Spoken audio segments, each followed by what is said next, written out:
For security purposes, it's a good idea to configure OSPF neighbor authentication between our OSPF neighbors. That's going to help to prevent somebody from introducing a rogue router and forming a neighborship. And we've got a couple of options for configuring neighbor authentication. We could use plain text authentication, or we could use message digest authentication. Let's do both. On R2, let's configure plain text authentication over to R3. Let's go into interface serial 1/0, the interface connecting over to R3. And this is fairly simple to set up. We can say IP OSPF authentication-key, and we give the secret key.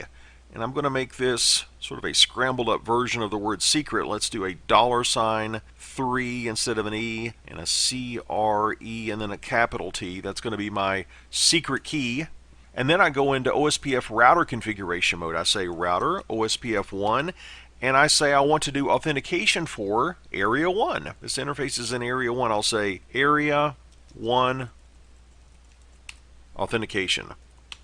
And if I do a show IP OSPF interface serial 1/0, we'll see that simple password authentication is enabled. And I'm going to restart the OSPF process on R2, and let's see if we form an adjacency with R3 now. Let's do a clear IP OSPF process.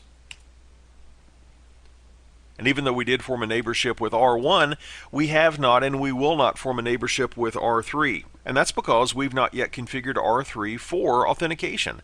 So let's go over to R3 right now and set this up.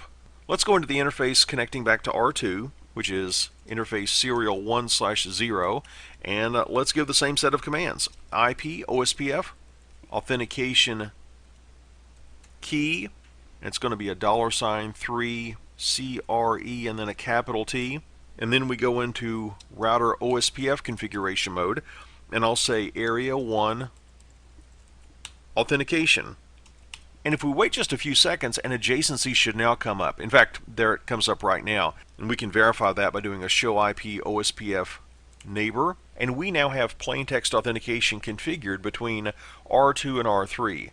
However, the challenge with plain text authentication is the key is sent across the network in clear text. If someone were doing a packet capture, they might be able to determine that secret key. So it's more secure to send an MD5 hash value of the password across the network as opposed to the password itself. That's what message digest authentication is all about.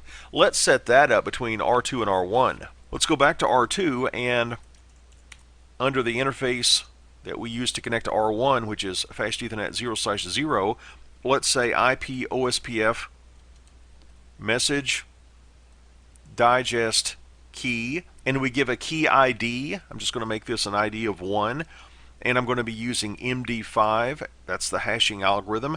And now I give this secret key, and this time I'll call it super secret. Super, and then $3 CRE capital T. And let's go into router OSPF configuration mode, and we'll say area 0 authentication this time.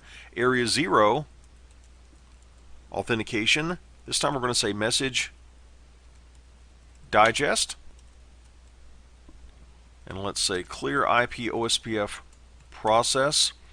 And we should reestablish our adjacency with R3, but not with R1. And we can see on screen that's exactly what's happened. We are not currently a neighbor with R1. Let's fix that. Let's go to R1, and we'll go under interface Fast Ethernet 0/1. That's the interface connecting out to R2. And we'll give a matching key. I'll say IP OSPF message digest key. I'll give a key ID of 1. MD5 is the hashing algorithm. And I'll give the key, it's super secret. Then we go into router configuration mode again, and we say area 0 authentication. We're in area 0. Area 0 authentication, message digest. And in just a moment, we should have an adjacency formed if we typed in our secret key. That's the biggest problem I typically have, is I'll mistype the key. But it looks like I got it typed in correctly this time. We do have an adjacency. I'll do a show IP OSPF neighbor command. That all looks good.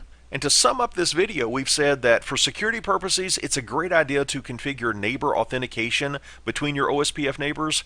We've got two options, plain text and message digest, and we showed you how to configure each one of those. The preferred method, though, is message digest, because with message digest, we're going to be sending a hash value. In other words, the router is going to run the MD5 hashing algorithm on the key that we specify, and the result is going to be a 128-bit hash value. The router at the other side of the link is also going to run the MD5 algorithm on that key.